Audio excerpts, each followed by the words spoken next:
चलिए जानते हैं आज की देश और दुनिया की सिलेक्टेड काम की और महत्वपूर्ण 50 बड़ी खबरों को सिर्फ 10 मिनट में। पर अभी तक आपने इस चैनल को सब्सक्राइब नहीं किया है तो सब्सक्राइब कर दें। राज्यसभा में गुरुवार को दिए गए भाषण के बाद कांग्रेस अध्यक्ष मल्लिकार्जुन खड़गे ने प्रधानमंत्री मोदी पर निशाना साधा। उन्होंने कहा कि प्रधानमंत्री ने अपने 97 मिनट के भाषण में कोई ठोस बात नहीं कही। वहीं राहुल गांधी ने तंज कसते हुए कहा कि जो ठीक समझो वही करो। उन्होंने यह भी कहा कि उनका और राहुल का माइक काट दिया गया। इस पूरे मामले पर शशि थरूर ने पीठासीन अधिकारी के व्यवहार पर निराशा जताई और सदन से बाहर निकलने के बाद अपनी नाराजगी भी जाहिर की। इंडिया यूएस ट्रेड डील को लेकर आम आदमी पार्टी के नेता संजय सिंह ने कड़ा ऐतराज जताया। उन्होंने कहा कि यह समझौता देश के करोड़ों किसानों के साथ विश्वासघात है। संजय सिंह का आरोप है कि इस डील से किसानों को नुकसान होगा और सरकार बड़े उद्योगपतियों के फायदे के लिए किसानों की अनदेखी कर रही है। केंद्रीय मंत्री किरेन रिजिजू ने राहुल गांधी पर पलटवार करते हुए कहा कि लोकसभा में विपक्ष के नेता ही सदन चलने नहीं देना चाहते।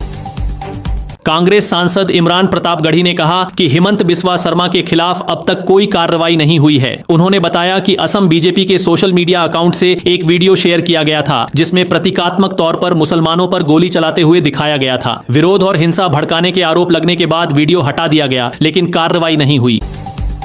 अखिलेश यादव ने एसआईआर विवाद को लेकर चुनाव आयोग और बीजेपी पर गंभीर आरोप लगाए। उन्होंने कहा कि चुनाव आयोग बीजेपी का सहयोगी बन गया है और फॉर्म 7 के गलत इस्तेमाल से चुनावी धांधली हो रही है। सपा प्रमुख ने मांग की कि फॉर्म 7 को रद्द कर सिर्फ फॉर्म 6 लागू किया जाए।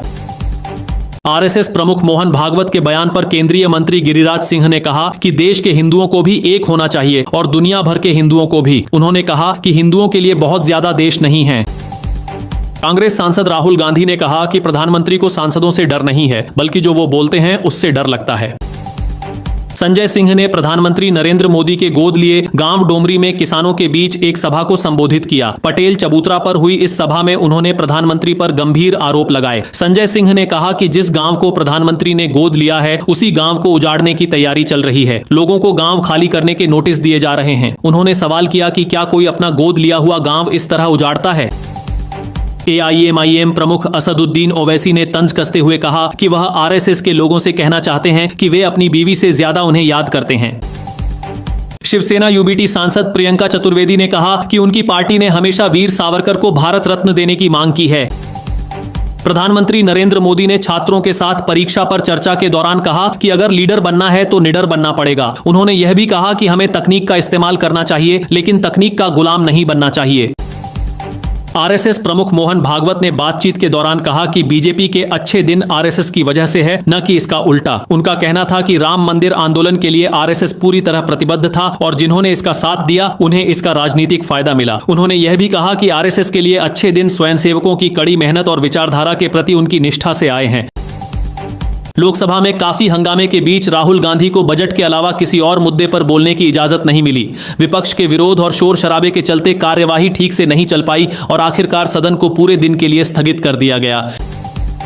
हैदराबाद के सांसद असदुद्दीन ओवैसी ने कहा है कि देश संविधान से चलेगा। उन्होंने कहा कि संविधान की शुरुआत भारत माता से नहीं बल्कि हम भारत के लोग से होती है और यही इसकी असली ताकत है। उत्तर प्रदेश के मुख्यमंत्री योगी आदित्यनाथ ने छात्रों को एक खास चिट्ठी लिखी है। इसमें उन्होंने चाइनीज मांझे और मोबाइल फोन को लेकर बच्चों को सावधान किया है। योगी आदित्यनाथ ने लिखा कि आसमान में ऊंची उड़ती पतंग देखना सभी को अच्छा लगता है और पतंग उड़ाने में मजा भी आता है, लेकिन छात्रों को चीनी मांझे से पूरी तरह दूर रहना चाहिए क्योंकि यह बेहद खतरनाक है। प्रधानमंत्री नरेंद्र मोदी ने रविवार को आतंकवाद के मुद्दे पर भारत का रुख दोहराते हुए कहा कि इस पर देश का संदेश बिल्कुल साफ है, न कोई दोहरा मापदंड है और न ही कोई समझौता होगा। उन्होंने कहा कि आतंकवाद के खिलाफ भारत की नीति में किसी तरह की नरमी नहीं है। 31 साल पुराने मामले में गिरफ्तार पूर्णिया के सांसद पप्पू यादव को पटना के पीएमसीएच के कैदी वार्ड से बेऊर जेल शिफ्ट कर दिया गया है। एक दिन पहले अदालत ने उन्हें 2 दिन की न्यायिक हिरासत में भेजा था।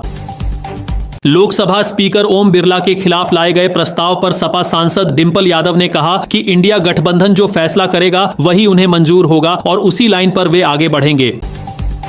क्रिकेटर रिंकू सिंह और सपा सांसद प्रिया सरोज जून महीने में शादी करने जा रहे हैं। दोनों 7 फेरे काशी में लेंगे और शादी को लेकर तैयारियां शुरू हो चुकी हैं। असम के मुख्यमंत्री हिमंत बिस्वा शर्मा पर कांग्रेस सांसद गौरव गोगोई ने निशाना साधते हुए कहा कि मुख्यमंत्री को लगता है कि असम के लोगों में समझ ही नहीं है। गौरव गोगोई का यह बयान उस टिप्पणी के बाद आया जिसमें हिमंत बिस्वा शर्मा ने कहा था कि गौरव गोगोई की पत्नी पाकिस्तान में एक संस्था में काम कर चुकी है। आरएसएस प्रमुख मोहन भागवत ने यह भी कहा कि 19 से 25 साल की उम्र के बीच शादी हो जानी चाहिए और दंपत्ति के 3 बच्चे होने चाहिए। उन्होंने डॉक्टरों का हवाला देते हुए कहा कि इससे माता पिता और पूरे परिवार की सेहत अच्छी रहती है। ईरान और अमेरिका के बीच बातचीत चल ही रही है। इसी बीच डोनाल्ड ट्रंप ने ईरान पर नए प्रतिबंध लगा दिए हैं। क्षेत्र में अमेरिकी युद्धपोत भी तैनात कर दिए गए हैं। ईरान के विदेश मंत्री ने साफ कहा है कि उन्हें अमेरिका पर बिल्कुल भरोसा नहीं है। आरएसएस चीफ मोहन भागवत ने कहा है कि अगर विनायक दामोदर सावरकर यानी वीर सावरकर को भारत रत्न दिया जाता है तो इससे इस पुरस्कार की गरिमा और भी बढ़ेगी। उनके इस बयान के बाद राजनीतिक माहौल काफी गर्म हो गया है। बीजेपी सांसद कंगना रनौत ने कहा कि वीर सावरकर को भारत रत्न मिलना पूरे देश के लिए गर्व की बात होगी और इससे देश के इतिहास को सही सम्मान मिलेगा। आलोक शर्मा ने कहा कि यह कितनी शर्म की बात है कि 1400 करोड़ लोगों वाले हिंदुस्तान के बड़े फैसले डोनाल्ड ट्रंप ले रहे हैं। झारखंड में महिलाओं को मैया सम्मान योजना के तहत 2500 रुपए की राशि मिली है। किस्त जारी करते हुए मुख्यमंत्री हेमंत सोरेन ने कहा कि उनकी सरकार जुमलेबाजी नहीं करती, जो वादा किया जाता है उसे निभाया जाता है। उन्होंने बीजेपी पर निशाना साधते हुए कहा कि वहां सिर्फ जुमले दिए जाते हैं, काम नहीं होता। राष्ट्रीय स्वयंसेवक संघ के प्रमुख मोहन भागवत ने रविवार को कहा कि अगर स्वतंत्रता सेनानी विनायक दामोदर सावरकर को भारत रत्न दिया जाता है तो इससे इस सम्मान की प्रतिष्ठा और बढ़ेगी। इस बयान पर एआईएमआईएम सांसद और अध्यक्ष असदुद्दीन ओवैसी ने तीखी प्रतिक्रिया दी। उन्होंने कहा कि एक दिन ऐसा भी आएगा जब भारतीय जनता पार्टी नाथूराम गोडसे को भी भारत रत्न देने पर विचार करेगी। प्रियंका गांधी ने कहा कि नरेंद्र मोदी में इतनी हिम्मत नहीं हुई कि वो खुद सदन में आकर जवाब दें, इसलिए स्पीकर के जरिए सफाई दिलवाई जा रही है। कांग्रेस प्रवक्ता सुप्रिया श्रीनेत ने कहा है कि असम के मुख्यमंत्री शर्मा को मुस्लिम पुरुषों पर गोली चलाते हुए दिखाने वाले कैप्शन के साथ जो वीडियो शेयर किया गया उसे सिर्फ हटाना काफी नहीं है। उन्होंने एक्स पर पोस्ट कर कहा कि यही असली बीजेपी है, ये नफरत, जहर और हिंसा आपकी दी हुई है मोदी। उन्होंने सवाल किया कि क्या अदालतें और दूसरी संस्थाएं सो रही हैं? ऑनलाइन गेमिंग के खिलाफ अब लोग खुलकर सामने आने लगे हैं। दिल्ली में लोगों ने सड़कों पर उतरकर इसके नुकसान बताए और कहा कि ऑनलाइन गेमिंग बच्चों और युवाओं की जिंदगी पर बुरा असर डाल रही है। गुवाहाटी में कांग्रेस नेता गौरव गोगोई ने कहा कि असम के मुख्यमंत्री एक खास समुदाय को निशाना बना रहे हैं और सोशल मीडिया पर आपत्तिजनक वीडियो शेयर कर रहे हैं। उन्होंने कहा कि इस मामले में पुलिस को खुद संज्ञान लेना चाहिए। गोगोई ने यह भी कहा कि उनके नाबालिग बच्चों पर की गई टिप्पणियों को लेकर वह असम के मुख्यमंत्री के खिलाफ कानूनी कार्रवाई करेंगे। सपा प्रमुख अखिलेश यादव ने एक बार फिर एसआईआर में गड़बड़ी का मुद्दा उठाया। उन्होंने कहा कि 26 फॉर्म पर जिस नंदलाल के साइन बताए जा रहे हैं वह तो साइन नहीं बल्कि अंगूठा लगाता है। असम बीजेपी ने मुख्यमंत्री हिमंत बिस्वा शर्मा को लेकर मुसलमानों पर गोली चलाने वाले प्रतीकात्मक वीडियो को हटा दिया है। कांग्रेस ने इस वीडियो को जनसंहार की अपील बताया है। बताया गया कि बढ़ते विरोध और हिंसा भड़काने के आरोपों के बाद यह वीडियो हटाया गया। गौरतलब है कि साल 2015 में कांग्रेस छोड़कर बीजेपी में शामिल होने के बाद से असम के मुख्यमंत्री हिमंत बिस्वा शर्मा अपनी तीखी बयानबाजी के लिए जाने जाते रहे हैं। वह लगातार बांग्लादेशी घुसपैठ को नॉर्थ ईस्ट के लिए एक बड़ा खतरा बताते रहे हैं। अखिलेश यादव ने असम के मुख्यमंत्री हिमंता बिस्वा शर्मा पर तंज कसते हुए कहा कि वो खुद पहले कांग्रेस में रह चुके हैं। मणिपुर के मुख्यमंत्री युमनाम खेमचंद सिंह चुराचांदपुर इलाके में हुए विरोध प्रदर्शनों के बाद झड़पों में घायल लोगों से मिलने के लिए regional institute of medical sciences पहुंचे। वहां उन्होंने कहा कि समाज के सभी वर्गों को शांति और सद्भाव बनाए रखना चाहिए। हालात को और बिगड़ने से रोकने के लिए बातचीत और संयम बेहद जरूरी है।